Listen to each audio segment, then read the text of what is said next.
한 환자가 수술대 위에 누웠습니다.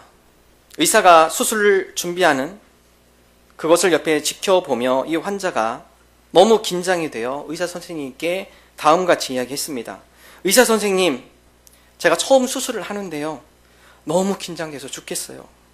그러자 의사는 환자의 어깨를 두드리며 위로의 말을 건넸습니다. 괜찮아요. 저도 처음이에요. 마땅히 수술하기 무서운데 처음 수술하는 의사한테 수술을 맡기며 불안한 마음. 그렇지 않아도 불안한데요. 우리가 불안의 시대를 살아가고 있습니다. 아마 여기에 앉아 계신 분, 어떤 누구도 불안 없이 살아가시는 분은 안 계실 것입니다. 불안이라는 것, 우리 마음의 안정을 찾지 못하고 어떤 일에 걱정이 되어서 늘 편치 않는, 초조하며 압박당하는 마음의 상태, 우리 그것을 불안의 상태라고 이야기를 합니다. 우리 삶 가운데 불안한 마음으로 살아갈 때가 많이 있죠. 자녀를 양육하면서 자녀에 대한 불안이 늘 우리의 마음을 떠나지 않습니다.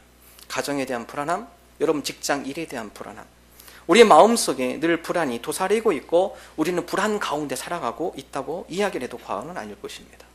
오늘 여호수아 1장 1절부터 9절까지의 말씀, 하나님께서 여호수아에게 약속을 주는 말씀입니다. 특별히 하나님께서 여호수아에게 이 말씀을 주신 것은 여호수아 그 자체도 불안한 마음이 있었기 때문에 그렇습니다. 오늘 말씀의 배경은 이스라엘의 지도자 모세가 죽은 이후에 모세의 후계자로 여호수아가 이스라엘 백성을 이끌고 하나님께서 약속한 가나안 땅에 들어가는 과정입니다. 그 가운데 여호수아가 많은 부담감을 갖습니다. 이미 모세는 하나님께서 직접 계시를 통해서 놀라운 능력을 보여주셨죠.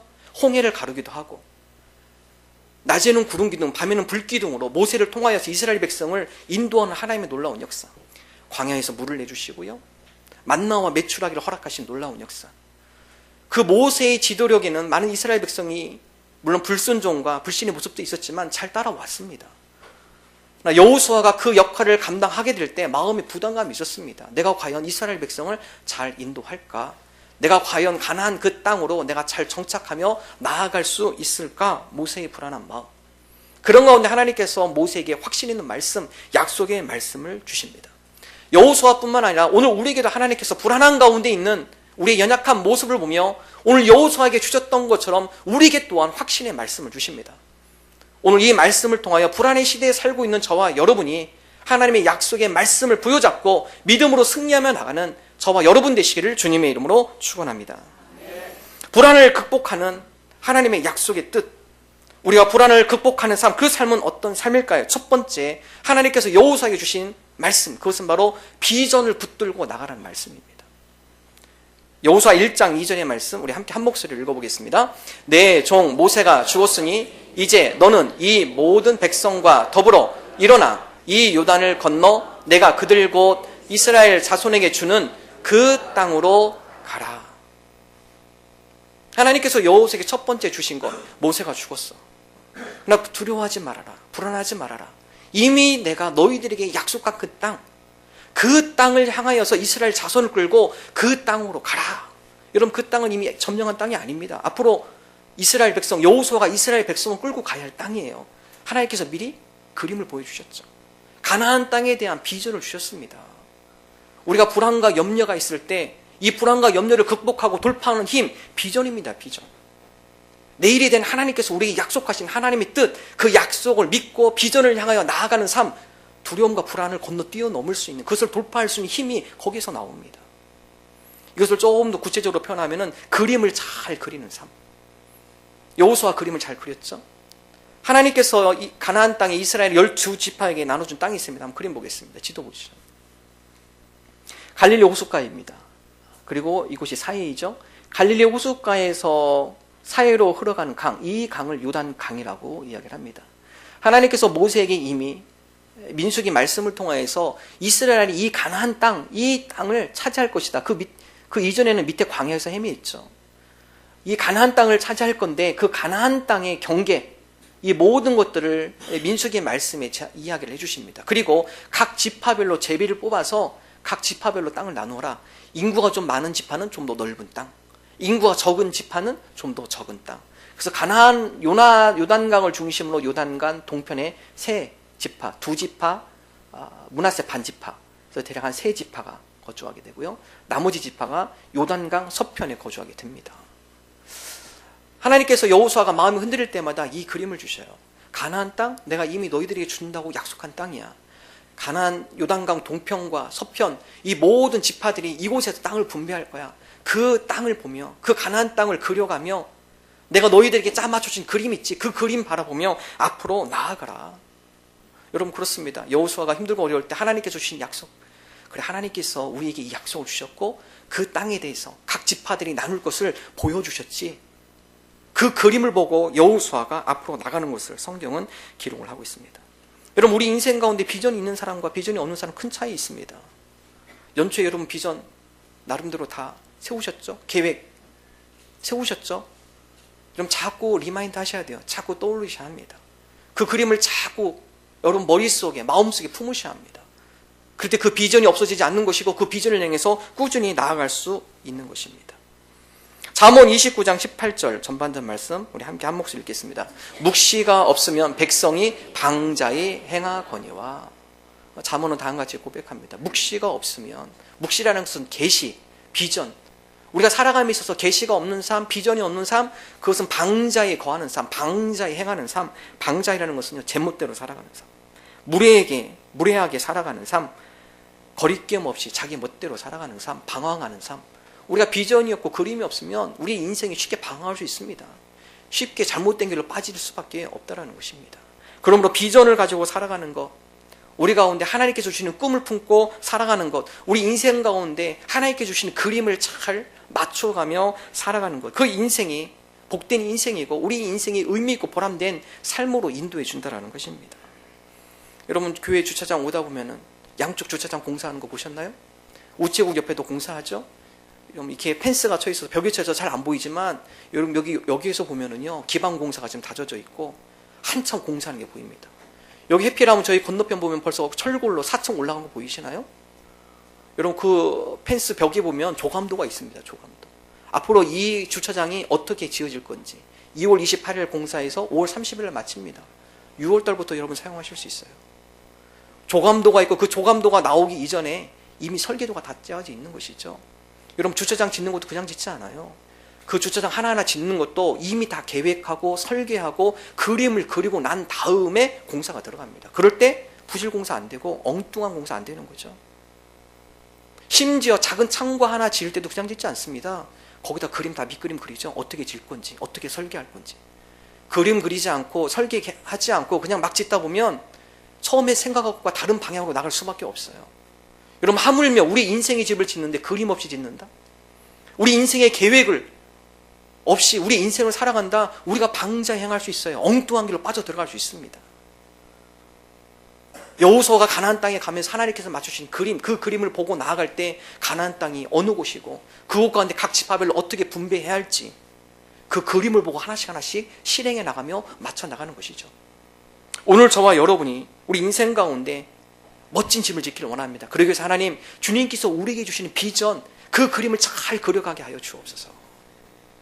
뉴욕의 한 사업가가 뉴욕 시내에 조그만 사무실 하나 차렸습니다. 여러분, 뉴욕에 가면은 상가 가게가 엄청 비싸죠. 큰 공간을 활용하지 못합니다. 지극히 작은 공간에서 장사를 하시든 사업을 하시든 그래요. 한 사업가가 그곳에서 조그만 상가 하나를 얻어서 간판을 걸고 장사를 합니다. 근데 장사를 하는데 거리를 돌아다니면서 이런 고백을 해요. 이건 마치 벽에 뚫린 작은 구멍 같다. 벽에 뚫린 작은 구멍. 여러분, 돌아다니니까 큰 간판을 걸어놓은 큰 회사들도 있고요. 좀 더 확장해서 화려하게 꾸며놓은 회사들도 있어요. 그런 회사들, 가게들을 쭉 돌아보고 자기 가게 와보니까 이건 정말 바늘구멍, 커다란 벽에 지극히 작은 바늘구멍 같다. 벽에 뚫린 작은 구멍. 그분은 실망하지 않았습니다. 비록 벽에 뚫린 작은 구멍 같지만 그 작은 구멍을 메꿔가기 시작합니다. 기도로 메꿔가기 시작해요. 기도로 메꿔가는 가운데 하나님께서 그 가게, 그 사업장을 위한 꿈을 주셔요. 그림을 주셔요. 아, 내가 이 사업을 하면서 이러이러한 사업이 되면 좋겠다. 이러이러한 가게가 되면 좋겠다. 그 작은 구멍에서 끊임없이 기도하면 기도할수록 하나님께서 거기에 꿈을 주셔요. 비전을 주셔요. 그림을 주셔요. 그래, 내가 이것도 해야지. 기도하다 보니까 아, 고객을 위해서 또 이런 것도 해야겠다. 기도하다 보니까 지극히 작았던 그 구멍이 좀 더 커지기 시작해요. 그림을 하나씩 하나씩 맞춰나가며 실행에 옮기다 보니까 지극히 작아 보였던 작은 구멍이 점점 확장되기 시작합니다. 나중에 가서는 그 뉴욕에서도 큰 사업장으로 번창하게 됩니다. 만약 벽에 뚫린 지극히 작은 구멍에 대해서 실망한다면, 전혀 꿈과 비전을, 하나님께 주신 그림을 그리지 않는다면 지극히 작은 구멍으로밖에 존재할 수 없죠. 그러나 하나님, 비록 작은 구멍이었지만 그래, 이곳에 대해서 내가 사모하는 마음을 가지고 나갑니다. 꿈을 주십시오. 그림을 주십시오. 비전을 주십시오. 여러분, 그런 그림들이 하나씩 하나씩 맞춰지기 시작하면 그 작은 구멍이 점점 커지게 되어진다는 것입니다. 여러분, 이것이 바로 창조적 기도입니다. 기도할 때 어떻게 기도하십니까? 여러분, 문제가 있으세요?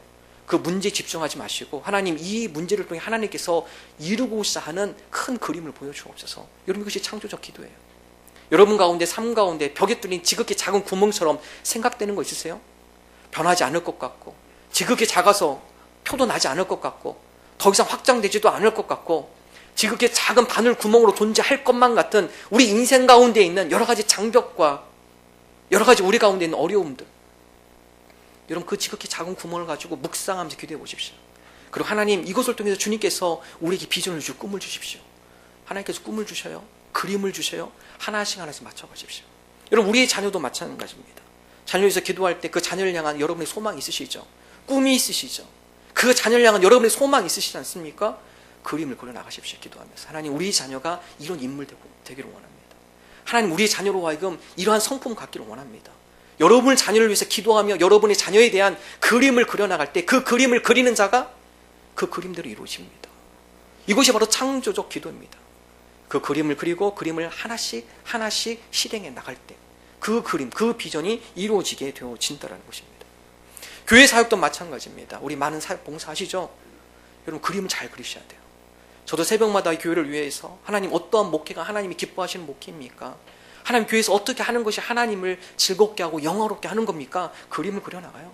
기도하다 보면 하나님께서 이 지역 가운데 여러 아이디어를 주시고, 그 가운데 하나님께서 이 교회가 어떤 교회가 됐으면 좋겠다는 마음을 주시고 미래에 대한 그림들을 주세요. 하나님, 그런 모든 것들이 하나님이 적절한 때, 하나님께서 가장 정확한 타이밍, 그 시간에 적절한 환경 가운데 하나님 이루어 주옵소서. 여러분, 우리가 이런 그림이 없으면 그냥 제자리에 머무는 것이죠. 우리가 기도하면서 하나님께 주신 그 그림을 하나씩 하나씩 확장해 나갈 때 그 가운데 성장이 있고 성숙이 있고 발전이 있는 것입니다. 우리 가운데 여러 불안한, 우리 마음을 불안케 하는 요소들, 여러분, 그것을 이기는 것, 하나님께 기도하며 하나님께 주신 그림을 붙잡고 나가는 것입니다. 예레미야 29장 11절 13절 다 함께 한 목소리로 읽습니다. 여호와의 말씀이니라. 너희를 향한 나의 생각을 내가 아나니 평안이요 재앙이 아니니라. 너희에게 미래와 희망을 주는 것이니라.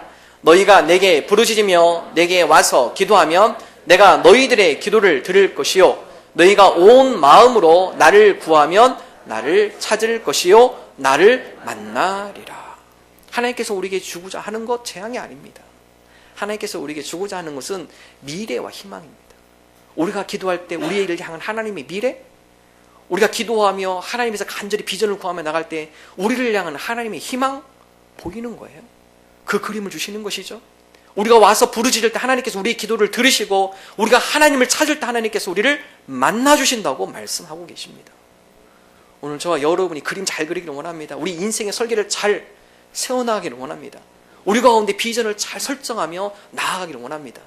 비전을 통해서 우리 인생 가운데 벽에 뚫린 작은 구멍처럼 존재감 없고 보잘것없는 인생처럼 느껴진 분이 계시다면, 주님, 우리가 그 작은 구멍을 향하여 기도하며 묵상하며 주님이 주신 비전으로, 그림으로 채워나가겠습니다.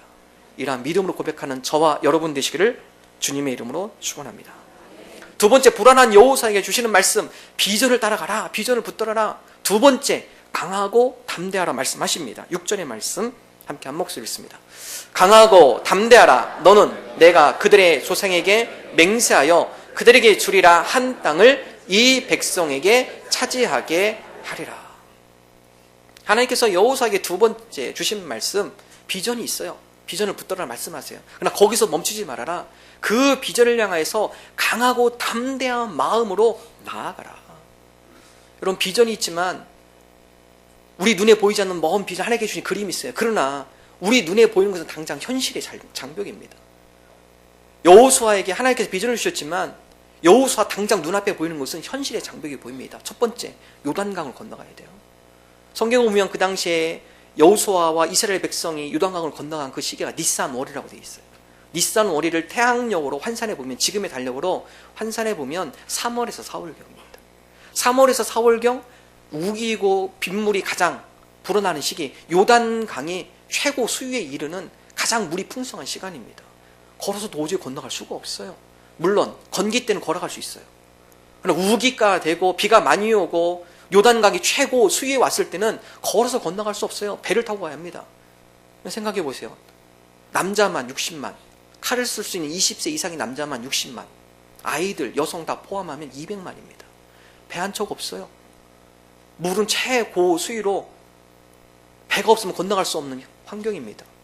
당장 눈앞에 장벽이 보이죠. 하나님, 우리 보러 요단강 건너가라 하시면서요, 그 땅 주셨다고 말씀하셨잖아요. 배 한 척 없습니다. 걸어갈 수 없어요. 이 요단강을 우리가 어떻게 건너갑니까? 여호수아의 눈에 보이는 것은 현실의 장벽입니다. 그럼 불안한 여호수아에게 뭐라고 말씀하시죠? 강하고 담대하라.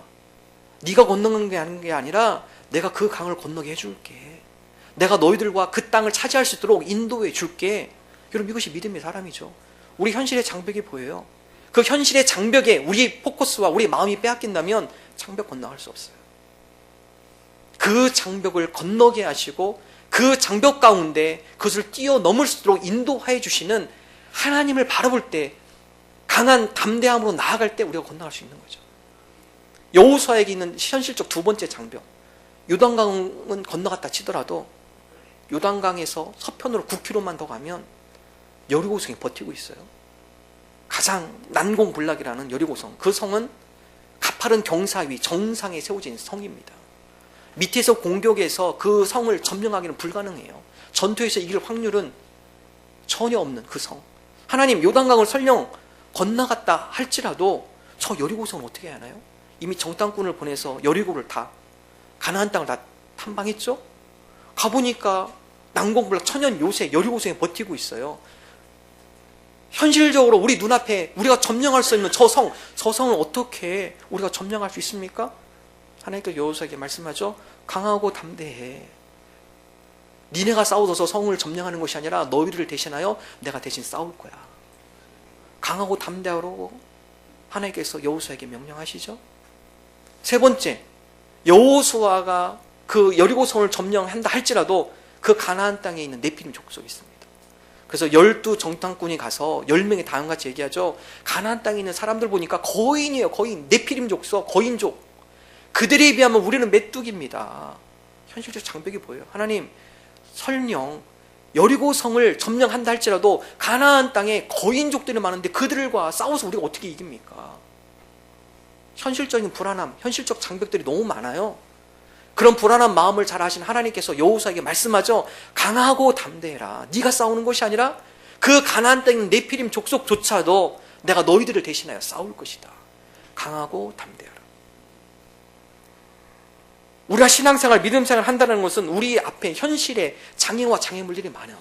우리 힘으로 건너갈 수 없는 방해 요소들이 많이 있습니다. 그럼에도 불구하고 이 모든 장벽 가운데 함께 하시는 하나님을 바라보며 그 하나님을 믿고 강하고 담대한 마음으로 나가는 삶, 이게 믿음입니다. 이것이 바로 믿는 자의 자세입니다. 성경에서 믿음, 강하고 담대한 인물, 대표적 인물 다윗이죠. 다윗. 사무엘상 17장에 보면 이스라엘과 블레셋이 서로 전투하게 됩니다. 양쪽 산을 두고 진을 치고 골짜기에 모입니다. 블레셋을 보니까 거기에는 이미 골리앗이라는 장수가 있습니다. 성경에 보면 싸움을 돕는 자, 전투 요원이에요. 어렸을 때부터 전투를 경험한, 어렸을 때부터 전투 살인 기계를 만들기 위해서 어렸을 때부터 전투를 참여시키고 훈련을 시키고, 키가 보니까 3m가 넘어요. 등치가 일반 사람이 2~3배예요. 어떤 전투를 가도 이 골리앗이 앞에 나가도 대신 싸우면은 그 가운데 여러 장수를 물리쳐요. 노투구를 썼고 비늘 갑옷을 입었고 단창을 가지고 방패를 가진 완벽한 전투 요원. 골리앗이 이야기를 하죠. 이스라엘 백성 가운데 나랑 대결할 자 있으면 나와라. 블레셋과 이스라엘이 서로 합의를 합니다. 우리가 병사들 다 싸우지 말고 너희 대표 1명, 이스라엘 대표 1명 나와서 2명의 장수가 싸워서 이기는 쪽, 그 군사가, 그 나라가 승리하는 걸로 하자. 이기면은 진 쪽은 그 나라의 종이 되는 거다. 골리앗이 며칠 나와서 소리 지릅니다. 그 떵떵거리는 소리 위에 사울을 비롯해서 이스라엘 사람들이 두려워 떨죠. 때마침 목동 겁없는 소년 다윗이 그 가운데 지나갑니다. 아버지 심부름으로 형들이 잘 있나 없나 도시락도 싸워서 나눠주려고 그 현장을 지나가죠. 저기에서 골리앗이라는 사람이 여호와 하나님을 욕하며 모욕하는 소리를 하면서 이스라엘 백성을 조롱해요. 다윗이 그 가운데 거룩한 분노가 올라오죠. 아니 할례받지 않은 저 사람이 누구길래 감히 내가 경배하고 내가 예배하는 하나님을 모욕하며 욕을 해? 사울에게 다가가죠. 제가 대신 나가겠습니다. 사울하고 주변 사람이 다 말립니다. 저 사람은 살인 기계인데 전문적인 전투 요원인데 목동인 네가 어떻게 싸워서 이길 거냐. 걱정하지 마십시오. 내가 양을 치면서 큰 곰과도 싸워봤고 큰 맹수와도 싸워봤고 그건데 하나님께서 그것들을 이길 수 있는 힘과 능력을 주셔서 제가 그 모든 맹수들을 제가 다 이겼습니다. 오늘 하나님께서 너와 함께 하실 것입니다. 다윗의 고백 다음과 같이 고백하죠. 사무엘상 17장 47절 함께 한 목소리 읽습니다. 또 여호와의 구원하심이 칼과 창에 있지 아니함을 이 무리에게 알게 하리라. 전쟁은 여호와께 속한 것인즉 그가 너희를 우리 손에 넘기시리라. 전쟁, 그것은 저 장수에게 있는 것이 아니라 하나님 앞에 속한 것을 제가 오늘 저 사람들로 하여금 보이겠습니다. 여러분 그렇습니다. 우리 가운데는 여러 가지 불안의 요소들, 장애, 우리가 그것을 뛰어넘는 것, 하나님께서 나와 함께 하실 때 내가 능히 그것을 이겨낼 줄로 믿습니다. 그러므로 하나님 우리에게 강하고 담대한 믿음 주옵소서. 강하고 담대한 믿음을 가지고 나갈 때 우리 가운데 불안과 두려움을 극복하며 나아갈 수 있다는 것입니다. 오늘 저와 여러분이 여호수아 앞에 현실의 어려운 장벽들이 많이 있었어요. 그것을 뛰어넘을 수 있었던 것, 이 장벽 가운데 하나님께서 함께 하시고 이 장벽을 뛰어넘을 수 있도록 하나님께서 우리와 함께 하실 줄로 믿습니다.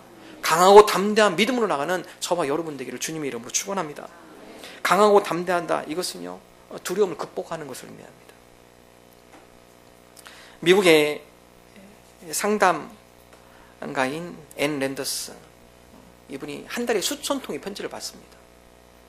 수천 통의 편지를 받으면서 기자가 질문합니다. 그 많은 편지의 중심 상담 내용이 무엇입니까? 사람들이 무엇을 가장 많이 상담을 합니까? 앤 랜더스가 다음과 같이 얘기합니다. 저는 한 달에 수천 통의 편지를 받습니다. 그 편지의 주요 내용은 두려움에 관련된 것입니다. 재산이 없어질까 봐 두려워하는 사람들, 사랑하는 사람을 잃을까 봐 두려워하는 사람들, 자기의 본색이 드러날까 봐 두려워하는 사람들, 잘못된 결정을 내릴까 봐 두려워하는 사람들, 사는 것 자체를 두려워하는 사람들, 많은 사람들의 상담 내용이 두려움이라고 해요. 이 일이 두렵고 저 일이 두렵고. 여러분 한번 생각해 보십시오. 수험생들 보면 수능에 대한 두려움이 있어요. 내가 대학을 갈 수 있을까? 없을까? 대학교 가면 끝인 줄 알았는데 그게 아니에요. 대학교 들어가니까 또 내가 취업을 잘 할 수 있을까? 없을까? 거기서 또 끝나지 않습니다. 취업을 하고 나면 또 마음에 불안과 염려가 있어요. 결혼을 할까? 결혼하면 또 무슨 걱정합니까? 애는 잘 키울까? 양육은 잘 할까? 양육 잘하다 보면 애가 또 제대로 시험 잘 볼까? 직장생활 하시면서 내가 잘 적응할까? 명퇴를 잘 할까? 노후는 내가 잘 살아갈 수 있을까? 병이 안 걸릴까? 별 두려움과 염려와 걱정이 마음에 있죠. 지금 우리가 두려움의 시대, 염려의 시대에 살아가고 있습니다. 그러나 그 두려움과 염려에 사로잡히고 그것에 짓눌려 살아가면 우리의 삶 가운데 새로운 삶이 열리지 않아요. 두려움을 극복하는 것이 중요합니다. 리사 히네메스라는 작가가 두려움을 정복하라는 책을 썼습니다. 이 작가가 다음과 같이 얘기해요. 두려움을 정복하기 위해서 첫 번째, 신념을 바꾸라. 신념이 바뀌면 생각이 바뀐다. 생각이 바뀌면 행동이 바뀐다. 행동이 바뀌면 인생이 바뀌는 거다. 두려움 가운데 두려움이 사로잡힌 것이 아니라 이 두려움 속에 강한 마음으로 담대하게 나갈 수 있는 믿음의 마음, 그것을 먼저 갖는 것이 중요한 것입니다. 그런 믿음과 담대함과 강대함으로 나갈 때 두려움을 극복할 수 있는 것이고, 두려움을 극복하는 가운데 우리의 생각과 행동이 바뀌어지고, 그 가운데 하나님께서 보여주시는 그림을 비전을 이루어 나갈 수 있다는 것입니다. 두려움에 사로잡힌 사람, 과거의 삶에 얽매이는 삶입니다. 그래서 이런 얘기 많이 해요. 그분들. 난 항상 시간이 모자라. 생각해 보십시오. 그러나 두려움에 사로잡지 않는 사람, 우리가 사용하기에 충분한 하루 24시간이 매일 주어진다. 여러분 생각에 큰 차이입니다. 나는 시간에 쫓길 때 일을 더 잘해. 우리 이 생각 많이 하죠. 벼락치기 많이 하죠. 예. 그러나 두려움을 극복하는 사람들의 표현, 나는 혼자 편안하게 있을 때에도 계획에 따라 일을 잘 처리한다. 나에게 항상 문제가 있어. 두려움을 극복한 사람은 모든 문제에는 반드시 해답이 있고 그 가운데 하나님께서 도와주실 거예요. 뭔가 하려면 완벽하게 해야 돼? 두려움을 극복한 사람, 실패를 거듭해도 좋아. 이 실패를 통해 또 다른 성숙과 성장이 있을 거예요. 두려움에 사로잡힌 사람, 인생이 고되고 힘들다. 두려움을 극복한 사람들, 인생이란 하나님의 섭리가 있는 것이고 그 가운데 드라마 같은 극적인 역사가 우리 삶 가운데 놓여져 있는 것. 이것이 바로 인생이야. 오늘 저와 여러분이 두려움을 극복하기를 원합니다. 우리 가운데 주님 강하고 담대함 주시어서 이 불안의 시대에 살아가는 우리로 하여금 두려움의 올무에 갇혀 사는 삶이 아니라 이 두려움을 뛰어넘는 강하고 담대한 믿음으로 살아가게 하여 주옵소서. 이사야 41장 10절 다음과 같이 말씀합니다. 함께 읽습니다. 두려워하지 말라. 내가 너와 함께 함이라. 놀라지 말라. 나는 내 하나님이 됨이라. 내가 너를 굳세게 하리라. 참으로 너를 도와주리라. 참으로 나의 의로운 오른손으로 너를 붙들리라. 마음속에 두려움이 있을 때마다 이사야 41장 10절을 기억하십시오. 암송하십시오. 두려워 말라. 내가 너와 함께함이라. 놀라지 말라. 나는 내 하나님이 됨이라. 내가 너를 굳세게 하리라. 참으로 너를 도와주리라. 참으로 나의 의로운 오른손으로 너를 붙들리라. 우리가 이 믿음의 고백을 주님 앞에 드리며 주님 강하고 담대하게 우리의 두려움을 뛰어넘는 믿음의 삶이 되게 하여 주옵소서. 세종시에 이사 오실 때 기대 반 두려움 반 있으셨죠? 그래도 여러분은 성공하셨어요. 오셨으니까. 예, 많은 분들 두려워해서 내가 정말 잘 정착할까? 그래 여러분 도전하셨습니다. 도전하신 분들이 이 땅을 차지하는 거예요. 이곳에서 잘 정착하게 되어지는 것입니다.